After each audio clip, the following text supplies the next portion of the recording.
Hello everyone, my name is Nidhi Sharma. I welcome you all to Legal Age YouTube channel. I hope आपकी preparation काफी अच्छी चल रही होंगी. So आज का जो टॉपिक है इस वीडियो का वो है मोस्ट इम्पॉर्टेंट जजमेंट्स ऑफ 2023. ये वीडियो और ये टॉपिक आपके लिए बहुत इंपॉर्टेंट रहेगा आपकी प्रिपरेशन में, चाहे वो आप क्लैट के लिए प्रिपेयर करें या अदर लॉ एंट्रेंस एग्जाम के लिए प्रिपेयर करें. आपके लिए ये वीडियो बहुत इंपॉर्टेंट होने वाला है. दूसरी चीज इसमें ये इंपॉर्टेंट है कि ये ऑब्वियसली बात है बहुत सारे जजमेंट्स हैं, तो हम इसको क्या करेंगे, हम इसको पार्ट्स में डिवाइड करेंगे. पहला पार्ट आज आपके सामने रिलीज हो रहा है, उसमें हमने टोटल 5 जजमेंट्स कवर किए हैं जो मेजरली इंपॉर्टेंट थे इन रिस्पेक्ट टू कौन सा 2023.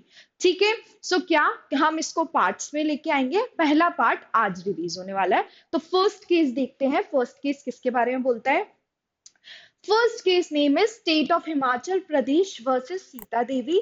बेसिकली इस केस में क्या हुआ था, जो सीता देवी थी, जो रिस्पोंडेंट सीता देवी थी, उनको मैटरनिटी रिलीफ मिला था, मैटरनिटी लीव का रिलीफ मिला था, बेनिफिट मिला था. और वो चीज एडमिनिस्ट्रेटिव ट्रिब्यूनल ने अपने ऑर्डर से इशू की थी कि सीता देवी को क्या मैटरनिटी बेनिफिट लीव मिले, मैटरनिटी लीव बेनिफिट मिले, जो कि मैटरनिटी बेनिफिट एक्ट के हिसाब से दिया गया था. उसी के साथ ट्रिब्यूनल ने ये बोला था कि इसके बाद जब इंसान मतलब इनको रिलीफ देने के बाद, लीव देने के बाद ये बोला कि 8 साल बाद, कंटिन्यूअस सर्विस 8 साल बाद जो भी इनके कंप्लीशन ऑफ वर्क में जो भी बेनिफिट्स होंगे वो भी इनको दिए जाए. ठीक है. ये चीज ट्रिब्यूनल ने बोली थी. इस चीज पे पिटीशन फाइल की स्टेट ऑफ हिमाचल प्रदेश ने, और उन्होंने ये बोला क्योंकि सीता देवी क्या थी, सीता देवी एक डेली वेज वर्कर थी, मतलब डेली वेजेस पे वर्कर थी. उनको डेली वेजेस पे कंसिडर करते थे, डेली वेजेस पे ही उनको सारे वेजेस मिलते थे. वो एक परमानेंट बेसिस पे नहीं थी, वो डेली वेजेस के हिसाब से थी, सैलरी के हिसाब से नहीं थी. तो इसलिए उनको वो चीज अलाउड नहीं की जाएगी क्योंकि वो उनको कंटिन्यूअस सर्विस में कंसिडर नहीं कर रहे थे. तो स्टेट ने क्या किया, स्टेट ऑफ हिमाचल प्रदेश ने एक पिटीशन फाइल की कि ये जो ऑर्डर दिया है ट्राइब्यूनल ने, वो अपना ऑर्डर क्या करें, क्वेश्चन करें, वो ऑर्डर सही नहीं है और उनको मैटरनिटी का बेनिफिट, लीव का बेनिफिट नहीं मिलना चाहिए. तो इस पे कोर्ट ने ये बोला कि चाहे वो एक डेली वेज वर्कर हो, चाहे वो एक रेगुलर वर्कर हो, मतलब चाहे वो वर्कर इनरोल हुआ और रेगुलर बेसिस पे, चाहे वो वर्कर इनरोल हुआ टेम्पररी बेसिस पे, चाहे वो एडॉक बेसिस पे, किसी भी बेसिस पे हुआ हो, हर एक फीमेल का राइट है किस चीज के लिए, मैटरनिटी लीव के लिए. ठीक है. उसी के साथ कोर्ट ने ये भी बोला चाहे वो फीमेल हो चाहे वो मेल हो, सबका फंडामेंटल राइट है मैटरनिटी एंड पेटर्निटी लीव का. चाहे हम बात करें आर्टिकल 21 जो कि हमारा कॉन्स्टिट्यूशन का बोलता है राइट टू लाइफ, उसमें एक चीज ये भी है कि राइट टू मदरहुड, वो भी एक राइट हम रिकॉग्नाइज करते हैं. तो उसी के साथ हम जो डीपीएसपी में अलग अलग आर्टिकल्स हैं, डीपीएसपी में अलग अलग आर्टिकल्स जैसे 39, 42 जो अलग अलग चीजों पे बात करते हैं, उसमें हम आर्टिकल 42 में देखते भी हैं कि हमारा जो universal declaration of human right से रिलेट में करके चीजें बताई गई हैं कि इंटरनेशनल लेवल पे और नेशनल लेवल पे मैटरनिटी और वुमेन के राइट रिलेटेड टू मैटरनिटी कितने इंपॉर्टेंट हैं, तो उसको हम प्रॉपर तरीके से रिकॉग्नाइज करें. और उसी के साथ कोर्ट ने ये बोला अपने जजमेंट में कि हर एक फीमेल और मेल एम्प्लॉय के पास फंडामेंटल राइट है किस चीज का, मैटरनिटी और पैटर्निटी लीव का. ठीक है. मैटरनिटी लीव किसको, जो कि मिलेगी फीमेल को, और पैटर्निटी लीव किसको मिलेगी, जो कि मिलेगी मेल को. तो क्लियरली क्या बोला कोर्ट ने कि हर एक फीमेल और मेल एम्प्लॉय के पास राइट है, चाहे वो रेगुलर बेसिस पे हो, चाहे वो टेम्पररी बेसिस पे हो, चाहे वो एडॉक बेसिस पे हो. आप ये नहीं बोल सकते हो कि उसको वो लीव लेने के लिए या वो राइट लेने के लिए उसको क्या होना चाहिए, एक परमानेंट एम्प्लॉय होना चाहिए या सैलरी बेसिस पे होना चाहिए, वेजेस बेसिस पे होना चाहिए. ये चीज आप नहीं बोल सकते हो, वो क्लियरली गलत होगी. और इसी साथ उन्होंने क्या किया, जो स्टेट की पिटिशन रिजेक्ट करते हुए रिस्पोंडेंट के फेवर में केस दिया और ये वाली चीज बोली कि सबके पास क्या है, मतलब मेल और फीमेल के पास क्या है, फंडामेंटल राइट है किस चीज के लिए, पैटर्निटी एंड मैटरनिटी लीव के लिए. ठीक है. सो इस केस में क्या हुआ, स्टेट की पिटिशन रिजेक्ट कर दी. ठीक है. नेक्स्ट केस इज शबनम जहां versus state of Maharashtra. Basically इस केस में क्या हुआ था, इस केस के फैक्ट्स ये हैं कि ये जो शबनम जहां थी, ठीक है, शबनम जहां एक लेडी थी, एक फीमेल थी, उनने क्या किया, उन वो बेसिकली जो बायोलॉजिकल मदर थी, बायोलॉजिकल मदर, माइनर की माइनर के अडॉप्शन से रिलेटेड बात हो रही थी यहाँ पे. हाँ. माइनर के अडॉप्शन से रिलेटेड बात हो रही थी यहाँ पर। ठीक है, तो जो ये लेडी थी शबनम जहां, वो माइनर की जो बायोलॉजिकल मदर थी,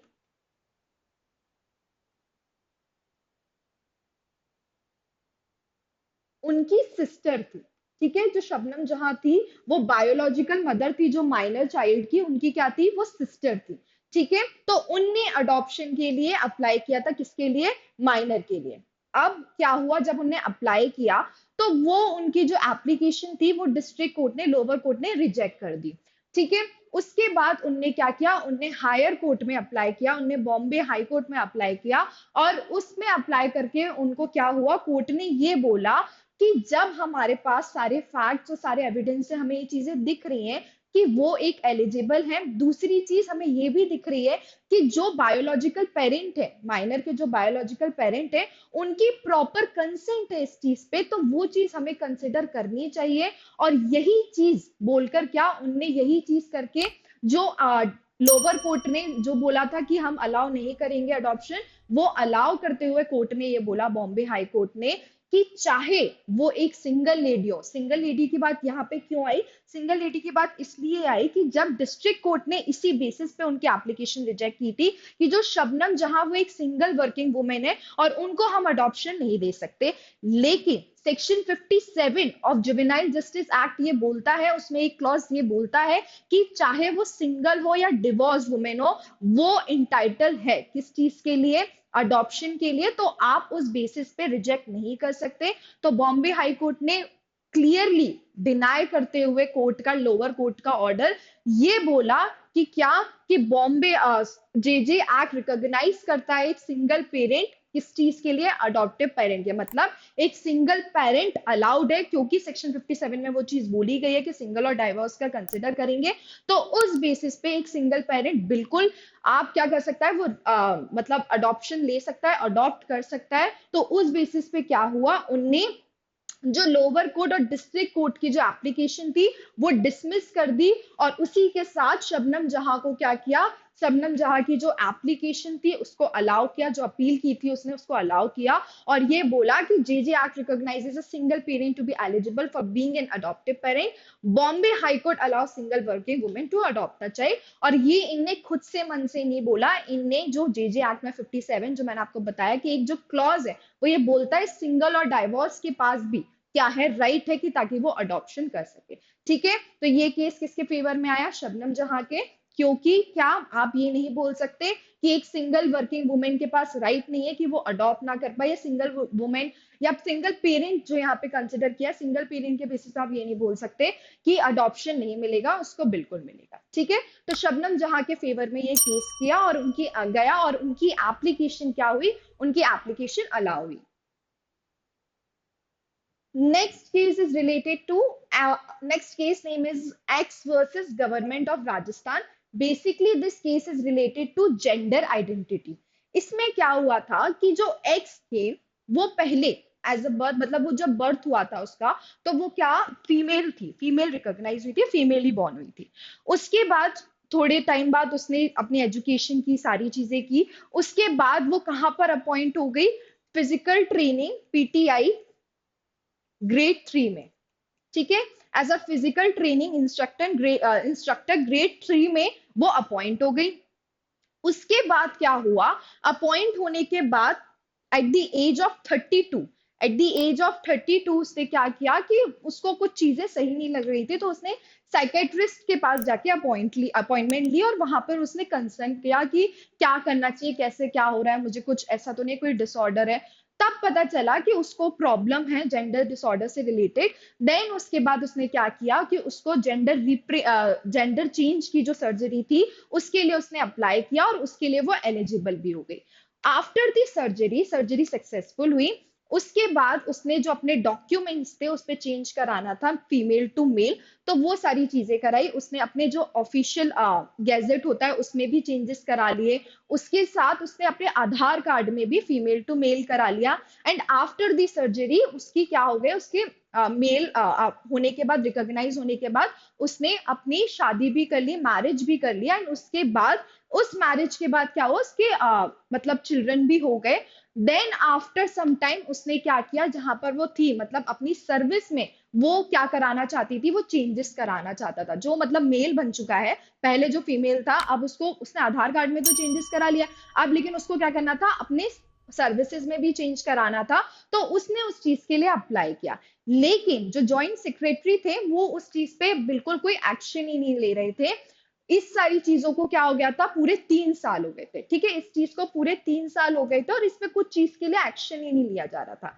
देन उसके बाद क्या हुआ, उसके बाद उन्होंने केस फाइल किया एक्स ने। एंड उसके बाद कोर्ट ने ऑर्डर देते हुए ये बोला, कोर्ट ने अलाउ करते हुए अपील ये बोला कि बिल्कुल उसका राइट है कि उसको जो भी जेंडर लग रहा है, जो उसने चेंज कराया, या उसकी जो पर्सनल आइडेंटिटी है, वो एक उसके हिसाब से ही होना चाहिए, जो उसकी चॉइस है उसी के हिसाब से सारी चीजें रिकॉग्नाइज होनी चाहिए। और आपके पास प्रॉपर चीजें भी, आपके पास पूरा एविडेंस भी है कि सब सारी चीजें, सब आधार कार्ड में हो गई, सारी चीजें हो गई, तो आप वो चीज क्यों नहीं कर रहे हो, आप उसकी चेंज क्यों नहीं कर रहे हो। उसके पास प्रॉपर एक राइट है, उसके पास राइट टू इक्वालिटी जो कि आर्टिकल 14 में बोलता है वो भी है, उसके पास आर्टिकल 21 जो कि राइट टू लाइफ, उसी में राइट टू पर्सनैलिटी से रिलेटेड, इंडिविजुअल आइडेंटिटी से रिलेटेड बात होती है। तो उस बेसिस पे आप उसको क्यों नहीं अलाउ कर रहे हो। तो कोर्ट ने क्लियरली बोला कि आपको वो अलाउ करना पड़ेगा। उनने ऑर्डर इशू किया और ऑर्डर इशू करते हुए यही बोला कि राइट टू चूज सेक्स और gender identity integral to a human personality, मतलब कि वो ह्यूमन पर्सनैलिटी का एक इंटीग्रल पार्ट है, एक इंपॉर्टेंट पार्ट है। आप उसको ह्यूमन पर्सनैलिटी से हटा नहीं सकते हो। आप ये नहीं बोल सकते हो कि मुझे जो लगेगा मैं दूसरे की रिकॉग्नाइज करूंगा। वो इंसान खुद ही अपने आप से रिकॉग्नाइज करेगा कि उसके लिए क्या सही है क्या नहीं, क्योंकि वो उसकी एक पर्सनैलिटी का पार्ट है। उसके पास बिल्कुल राइट है कि वो अपना सेक्सुअल ओरिएंटेशन करे, वो अपना जेंडर डिसाइड करे, ठीक है। तो इस केस में एक्स के फेवर में गया जजमेंट और ये बोला कोर्ट ने, राइट टू चूज सेक्स और gender identity integral to a human's personality. Next case is Kannaiyan Naidu versus Kamsala Ammal. Basically इसमें क्या हुआ था, ये जो कनैनई नायडू थे वो थे, रहने लगे थे सऊदी अरेबिया में, और ये जो इनकी वाइफ थी वो रह रही थी इंडिया में, ठीक है। इनकी जब शादी हुई थी सारी चीजें सब बढ़िया थी, और ये जो इनकी वाइफ थी ये एक हाउस वाइफ थी, ठीक है। हाउस वाइफ के साथ ये क्या करती थी, जो इनके हस्बैंड के पूरे जो अफेयर्स मैनेज करना, पूरा अकाउंट्स मैनेज करना, वो यही करती थी। लेकिन वो जो अकाउंट्स मैनेज करती थी वो इस बेसिस पे करती थी कि फिड्यूशरी रिलेशनशिप वाले एजेंट बन के, ठीक है, फिड्यूशरी रिलेशनशिप के फैक्टर पे एजेंट बनकर वो सारे अकाउंट पूरा मैनेज करती थी अपने हस्बैंड का। उसी से साथ उनने क्या किया, एक प्रॉपर्टी ले ली हस्बैंड के बिहाफ पे, ठीक है।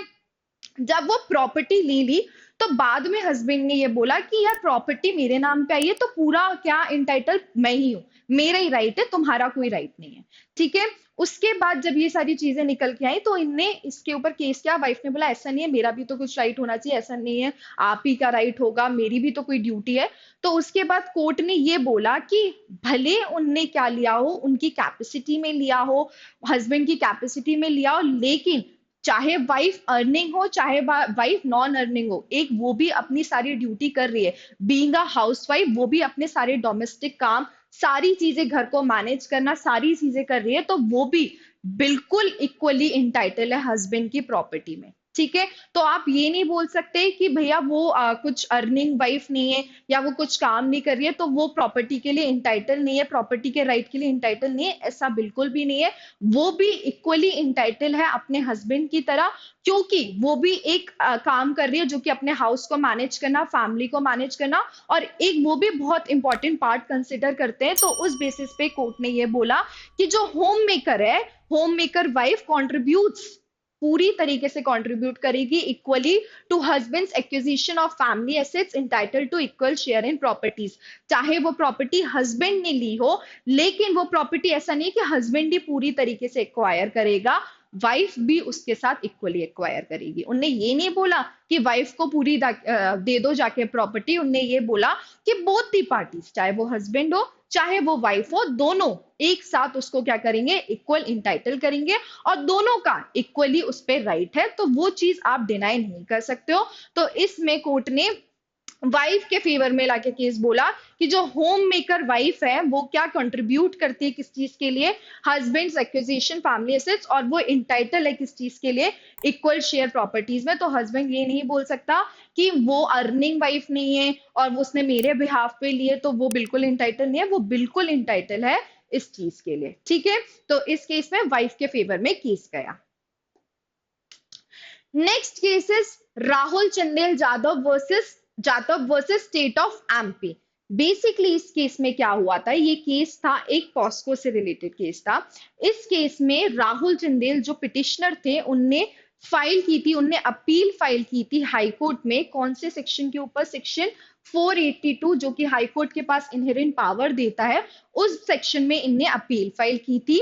ये अपील फाइल की थी, इनकी अपील ये थी कि जो एफआईआर इनके अगेंस्ट फाइल हुई है, जो कि किसमें फाइल हुई थी, पॉस्को एंड आईटी एक्ट में। ठीक है, पॉस्को एंड आईटी एक्ट में जो एफआईआर इनके अगेंस्ट फाइल हुई थी, वो चीज आप क्या कर दो, वो चीज आप क्या कर दो, क्वेश कर दो। ठीक है, वो चीज क्वेश कर दो। और उसके बाद क्वेश करने के बाद इनने रीजन सारी चीजें हुई तो पूछा गया कि क्या है क्या नहीं। तब ये पता चला, तब पिटिशनर ने ये कंडेंट किया कि मेरा क्वेश कराने का रीजन ये है कि जो फैक्ट्स और जो एविडेंस है वो बिल्कुल भी प्रूफ नहीं कर रहे हैं कि मैंने जो प्रोसिक्यूट्रिक्स है उसके ऊपर क्या किया, प्रोसिक्यूट्रिक्स का एक फीमेल विक्टिम, उसके ऊपर मेरा फोर्सफुली या कोई सेक्सुअल असॉल्ट हुआ हो, कोई भी ऐसा एविडेंस नहीं बता रहा, कोई भी प्रूफ नहीं है कि पेनिट्रेशन हुआ हो, मेरा सेक्सुअल असॉल्ट हुआ हो, ये कोई भी चीज नहीं इन्वॉल्व है एविडेंस के हिसाब से। तो उस बेसिस से क्या, उस बेसिस से मुझे मेरी जो एफआईआर है वो क्वेश की जाए, और उस बेसिस पे उनने सेक्शन 482 में क्या किया, अप्लाई किया। ठीक है, कोर्ट ने ये बोला, हाई कोर्ट ने ये बोला, और कौन से हाई कोर्ट ने बोला, मध्य प्रदेश हाई कोर्ट ने ये बोला कि चाहे, मतलब यहाँ पे आपको सारे फैक्ट्स देख रहे हैं कि कोई एविडेंस ही नहीं है, सारी चीजें उनने बेसिकली ये बता के बोला एमपी हाई कोर्ट ने कि क्या होता है, जो एडोलसेंट और जो टीनेजर होते हैं वो, उनकी जो फैमिली होती है वो ऐसे केसेस फाइल कर देते हैं। उनका जो केसेस फाइल करने का ये होता है कि वो एक नॉर्मली रिलेशनशिप इन बच्चों की, या वो समझ नहीं पाते हैं कि किस फैक्टर से वो रिलेशनशिप कंसिडर करनी है, तो वो कंसेंट बच्ची की हो ना हो उससे कोई मतलब नहीं है, फैमिली जो है वो केस फाइल कर देती है। तो बेसिकली इस मेजर जो इंपॉर्टेंट इस कोर्ट ने, इस पॉइंट पे कोर्ट ने ये बोला कि चाहे वो, मतलब उसकी कंसेंट सारी चीजें सब देखेंगे, लेकिन जो एज है, मतलब जो अभी 18 इयर्स वाली जो एज चलती है कि 18 इयर्स के हिसाब से होना चाहिए, वो चीज हमें क्या करने है, 18 इयर्स कौन सा, सेक्सुअल असॉल्ट से रिलेटेड, उसको आप 16 इयर्स करो। और ये अप्रोच इनने की किसको, गवर्नमेंट ऑफ इंडिया को, कि वो जो एज लिमिट है उसको क्या कर दो, 16 इयर्स पे कर दो। क्यों कर दो, क्योंकि आजकल के जो बच्चे, ऐसा कोर्ट ने बोला, ऐसा मैं नहीं बोल रही हूँ, आजकल के जो बच्चे हैं वो इतने अपडेटेड हो रहे हैं सारी चीजों पे, वो अपनी एज ऑफ प्यूबर्टी वगैरह उनकी सारी चीजें एज 14 में हिट हो रही है, तो वो उनको पता है कि क्या चीज सही है क्या चीज नहीं है। तो उनकी जो कंसेंट होती है, जो डिसीजन लेने वाली चीजें फैक्टर होते हैं, वो सारे सही होते हैं, मतलब उनके हिसाब से सही होते हैं, और सारी वो बच्चा एक डिसीजन ले सकता है, इतना उसको सेंस में समझना पड़ेगा। तो अब एट प्रेजेंट जितना हमारा हाईटेक चली गई हैं चीजें, जितनी सारी बच्चा एक इंटरनेट यूज कर रहा है, तो उस हिसाब से जो अब बच्चे की एज है, सारी चीजें, मेंटल लेवल है, वो चीजें कंसिडर करने के बेसिस पे क्या बोला हाई कोर्ट ने, एमपी हाई कोर्ट ने रिक्वेस्ट की है गवर्नमेंट ऑफ इंडिया की कि जो एज लिमिट थी 18 इयर्स, उसको क्या कर दिया जाए, उसको 16 इयर्स कर दिया जाए, ताकि क्या हो, ताकि उसके ऊपर उसके फैमिली के वजह से कुछ गलत केसेस फाइल ना हो, कि फैमिली को लगा प्रोसिक्यूट्रिक्स की कि ये चीज गलती हुई होगी, तो जो मतलब जो जिसने किया है, जिसके अगेंस्ट केस फाइल हुआ है, तो उस टाइम पे कभी कभी ऐसा होता है कि वो केसेस गलत फाइल हो जाते हैं। ठीक है, जैसे यहाँ पर हुआ कि वो चीजें सारी एविडेंस है, उसके बाद भी उसके अगेंस्ट केस फाइल हो गया। तो इसी बेसिस पे क्या हुआ, और कोर्ट ने क्या बोला कि वो जो एफआईआर थी वो सारी चीजें क्वेश होनी चाहिए, और उसी के साथ एमपी हाई कोर्ट ने अर्जिस की किसको, सेंटर को, गवर्नमेंट ऑफ इंडिया को, कि वो डिक्रीज करें कंसेंट की एज को, और उसी के साथ कौन सी कितनी 18 से 16 साल उसके सेक्सुअल ऑफेंस की एज कर दें। ठीक है, तो क्या क्या इंपॉर्टेंट आया कि जो एज लिमिट है वो कम कर दे। क्यों लिमिट कम कर दे, उनने सारे फैक्टर्स बताए। किस किस फैक्टर्स पे बताया कि उनने ये बताया कि आजकल के जो बच्चे हैं वो इतना हो चुके हैं कि उनको अपनी चीजें सही पता होती है। पेरेंट्स के पर्सपेक्टिव और फैमिली के पर्सपेक्टिव की वजह से ये सारी चीजें, गलत केसेस कभी कभी फाइल हो जाते हैं। उनने ये नहीं बोला कि हर केस में गलत चीजें के केस फाइल हो रहा है, हर केस में मतलब कंसेंट हो ना कंसेंट हो तो भी फैमिली के साथ, ऐसा नहीं है। उनने ये बोला कि फैमिली इस फैक्टर पे कर देती है कि वो जो रिलेशनशिप है वो लोग एक्सेप्ट नहीं कर पाते, तो उस बेसिस पे कुछ कुछ की फैमिली कर देती है, बट ऐसा नहीं है कि हम सारे केसेस को सेम बेसिस पे कंसिडर करें। इस वजह से उन्होंने जो बोला कि प्रोसिक्यूटर्स की जो एज है वो लिमिट सही कर देना चाहिए, क्योंकि एक 16 ईयर की बच्ची के पास भी इतना सेंसेस आ जाते हैं कि वो अपने डिसीजन ले सके अपनी लाइफ के, और सारी चीजें समझ सके। ठीक है, तो इसमें क्या बोला, इसमें एज रिडक्शन करने के लिए ये चीज बोली गई। ठीक है, एक बार और जल्दी से देख लेते हैं मेजर इंपॉर्टेंट क्या था। कि पहले केस में क्या बोला कि हर एक फीमेल और मेल एम्प्लॉय के पास राइट है किस चीज के लिए, मैटरनिटी एंड पैटर्निटी लीव के लिए। उसके बाद शबनम जहां में क्या बोला कि जेजे एक्ट रिकॉग्नाइज, मतलब एक सिंगल वो पेरेंट के पास पूरा राइट है कि वो अडॉप्ट कर सके। ठीक है, उसके बाद x versus government of Rajasthan में क्या बोला कि राइट टू चूज सेक्स और जेंडर आइडेंटिटी एक इंसान का इंटीग्रल पार्ट है पर्सनालिटी का, तो वो भी कंसिडर करना पड़ेगा, वो बिल्कुल कंसिडर करो। आप रिजेक्ट नहीं कर सकते क्योंकि वो एक इंपॉर्टेंट पार्ट है पर्सनालिटी का। तो आपको as per article 21 and article 14 right to equality, उसके हिसाब से आपको वो चीज कंसिडर करनी पड़ेगी। ठीक है, फिर इस केस में क्या बोला कि चाहे वो हाउस वाइफ हो, उसका भी प्रॉपर इक्वल राइट है हस्बैंड की प्रॉपर्टी में, तो उसको एक्विजिशन के लिए मिलना चाहिए, उसको प्रॉपर राइट्स मिलना चाहिए। ठीक है, उसके बाद लास्ट केस में क्या हुआ, लास्ट केस में यही बोला कि जो एज लिमिट है वो क्या कर दी जाए, वो एज लिमिट कम कर दी जाए, मतलब 18 से 16 हो जाए। सारे फैक्टर्स उन्होंने बताए किस बेसिस पे होना चाहिए। सो ये थे पार्ट 1 के जजमेंट्स। तो इसमें हमने 5 जजमेंट्स कवर किए। नेक्स्ट वाले पार्ट में हम अलग जजमेंट्स कवर करेंगे, जितने भी जजमेंट्स इंपॉर्टेंट, मोस्ट इंपॉर्टेंट है 2023 के, वो सारे पार्ट्स में हम कवर करेंगे जजमेंट्स। सो अगर आपको ऐसा लग रहा है कि ये केस में ऐसा होना चाहिए था या ये केस में गलत जजमेंट आया, तो वो चीज आप कमेंट सेक्शन में बिल्कुल बता सकते हैं। And if you like the video, please like, subscribe and share. Thank you.